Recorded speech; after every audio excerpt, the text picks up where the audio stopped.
So hi friends, welcome to my YouTube channel. So previous year question papers in TET ನಾನು solve ಮಾಡ್ತಾ ಇದ್ದೀನಿ. So continue video. So ಇದು question number 3.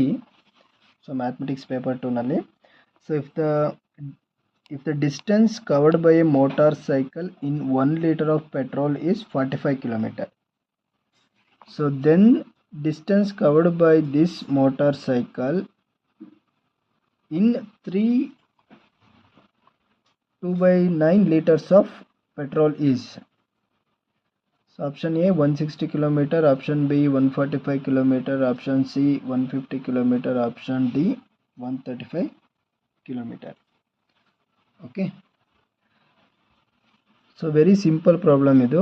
ಅಂದರೆ solution ನೋಡಿ, 1 litre ಪೆಟ್ರೋಲ್ಗೆ 45 kilometre ಓಡಿಸ್ಬೋದು bike, ಸರಿನಾ?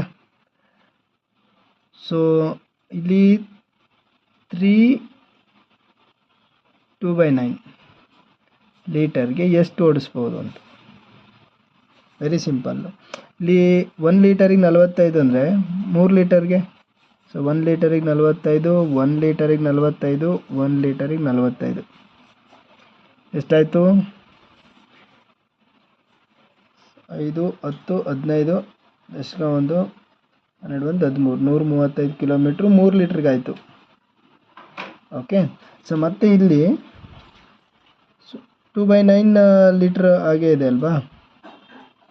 So ಇದನ್ನು ನಾವು 2/9 ಇಂಟು 45 ಮಾಡಿದ್ರೆ 9 1 9, 5 5 2 10, ಇದೊಂದು 10 kilometre. Total 135 plus 10 kilometre is equal to 145 kilometre. ಗೊತ್ತಾಯ್ತಲ್ಲ? ಇದು ಜಸ್ಟ್ ನಾವು ಅರ್ಥ ಮಾಡ್ಕೊಂಡು ಮಾಡಿದ್ರೆ, ಲೈಕ್ 1 ಲೀಟ್ರಿಗೆ 45 ಕಿಲೋಮೀಟ್ರ್ ಓಡಿದ್ರೆ 2/9 ಲೀಟರ್ಸ್ಗೆ ಎಷ್ಟು ಕಿಲೋಮೀಟ್ರ್ ಓಡುತ್ತೆ ಅಂತ ಈ ಥರ ಲೈಕ್ ಮ್ಯಾನ್ಯಲಿ ಮಾಡ್ಬೋದು, ಅರಸ್ ಡೈರೆಕ್ಟಾಗಿ ಹಿಂಗೂ ಮಾಡ್ಬೋದು. ಸೊ 1 ಲೀಟರ್ಗೆ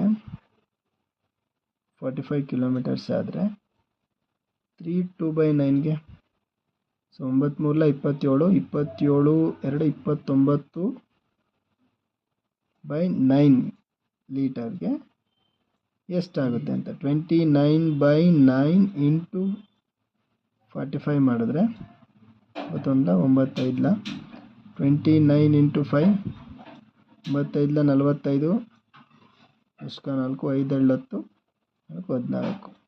ಈಗ ಮಾಡಿದ್ರೆ ಕರೆಕ್ಟು, ಈಗ ಮಾಡಿದ್ರೆ correct. So answer option B 145 kilometre. So ಗೊತ್ತಾಯ್ತಲ್ವಾ? So very simple problem. So next problem so ನಾನು ಕಂಟಿನ್ಯೂ ಮಾಡ್ತೀನಿ, ಓಕೆನಾ?